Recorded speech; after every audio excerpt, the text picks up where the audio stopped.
তুমি আবার কোথায় বেরোচ্ছ বড়নাথ বউ?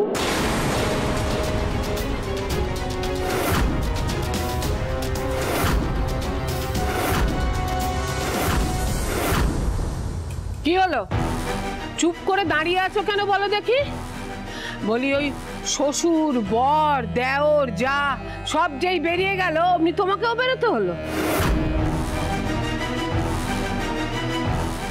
কি ব্যাপার বলো দেখি, ঘাবড়ে যাচ্ছ কেন? তুমি কি বাপের বাড়ি যাচ্ছ নাকি? কিছু কেনার ছিল তাই বেরোচ্ছিলাম। আচ্ছা ঠিক আছে, যাচ্ছ এখন যাও। শোনো না, আমার জন্য একটা ব্যথার মলম নিয়ে আসবে। হাতটা কিরকম? বড় মা, আসলে মায়ের জন্য না একটা ওষুধ কেনার ছিল, আর তাছাড়া ওই বাচ্চাদের কিছু জিনিস কেনার আছে, সেই জন্য আমি বেরোচ্ছিলাম। আমি ফিরে আসবো, তাড়াতাড়ি ফিরে আসবো। ঠিক আছে, দুপুরে খাবার আগে ফিরে এসো কেমন? হ্যাঁ, আমি একদম ফিরে আসবো। আমি আসি। এসো। বাবা, এত সাজুগুজু করেছে, ব্যাগও নিয়েছে। কোথায় যাচ্ছে বড় বৌদি? ছোট বৌদিকে জানাতে হচ্ছে তো।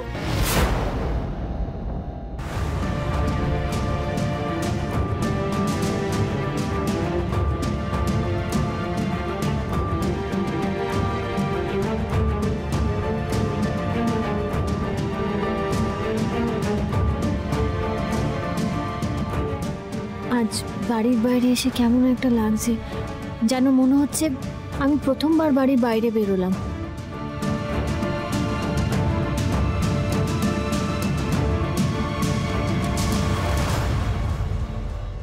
আসলে এতদিন বাড়ির চৌকাঠ পেরিয়েছি বাড়ির কোনো কাজে, হয়তো দোকানে যাব বলে বেরিয়েছি, বা ওর সাথে কোথাও গেছি, বিকালে ফুচকা খেতে বাইরে এসেছি, কিন্তু এই প্রথম আমি একান্ত আমার নিজের কোনো কাজের জন্য বাড়ির বাইরে পা দিলাম।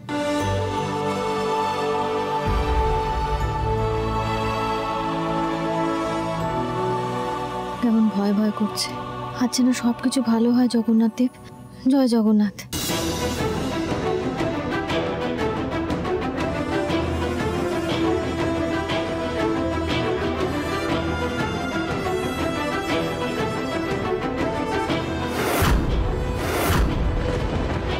কি, এটা তো আমাদের বাড়ির গাড়ি, এখন আবার কে ফিরে এলো?